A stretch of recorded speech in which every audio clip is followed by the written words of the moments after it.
Well, our last interview that we did, I brought up Keefe D.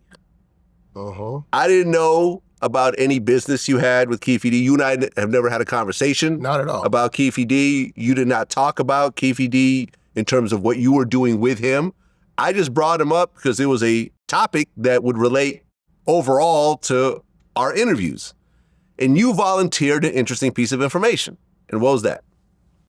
I said that I believe he has a bail, and I might just go bail him out if I could do some business with him. Right. Which was a surprise to me. Yeah, you had no idea. I had no idea. I did not bait you into this question. This was not a private conversation we had that you told me not to mention. I just popped it out. Yeah. I'm like, oh, okay, cool. You did not tell me afterwards, hey, Vlad, don't put this part out. Because you know why?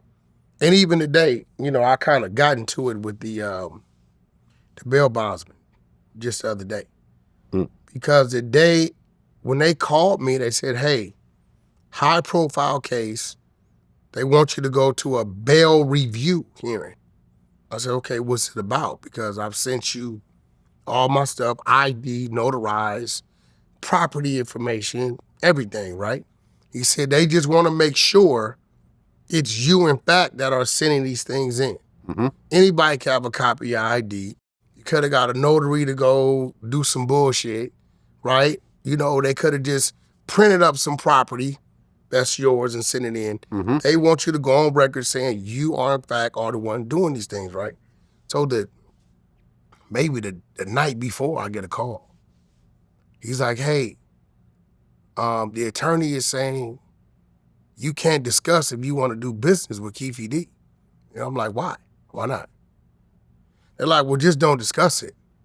I'm like, well, I haven't done any contracts as of yet, but it's conversations of what I may want to do. I've contacted all my people around me to make sure it's doable, right? So they're like, just don't discuss it. I'm like, cool. So when it comes up, I was truthful with them. No, it's not a contract as of yet, but yeah, I'm definitely having conversations about doing some business. Why wouldn't I? So it took the judge 3-4 days to say, all right, I'm not gonna let him out. Now, the minute they did that, they countered, they appealed, because Son of Sam law states that you can't do business with a convicted criminal about what he's in jail for, things like that, right? Which I know that exists, but it's only one thing. Keefe D's not convicted. Right. He's innocent until proven guilty. Yeah. So he's an innocent man right now. Yeah, he's not convicted. He can go sell his house. Hell, I can go down there and do a deal with him about if you die, I want your liver. Okay. Submit it to the goddamn courts. No, this is real. That's crazy. The crazy part about it is they've allowed Keefe D to do a power of attorney with his family member. The jail. So if you're saying a person in jail can't do business, then why would you allow a power of attorney signing from the jail? Well, I think it's like a 14th Amendment right. I get it. Because there was the bail hearing, and you zoomed in during the hearing, and after you zoomed in and they were asking you questions, they actually played a piece from our interview. Yeah. In open court. Crazy. I was not expecting this on any level. I was like, yo, Vlad can't win for losing. Vlad's working with, they're going to yell and scream, Vlad's working with the feds, this, that, and the other. And I'm shaking my head like, I didn't even know I was going to bail the guy out. It was a thought. I thought about it. Driving here right now from Vegas, I started thinking about my life insurance policy. And I was like, you know what? Let me call my agent, my brother-in-law, Tony Bowers. Let me see, you know what? I'm putting money in these other accounts. Can I put money in the savings accounts that's attached to my life insurance and then kind of structure to where the interest it generates, it stays there. And if something was to happen while I was incapacitated or things got hard, they can draw from that to pay. I'm thinking about these things, right? So I when I'm thinking things, I'll talk about them. Keefe D at the time that me and you talked, I hadn't spoken to Keefe D, not one time since he's been gone. Huh. It was a thought. I knew where his son was. I knew how to get a hold of his son. So, at the time we did the interview, it wasn't even, I knew he had a bail. The world knew he had a bail. And I'm like, you know what? I wonder. And that's the conversation we had.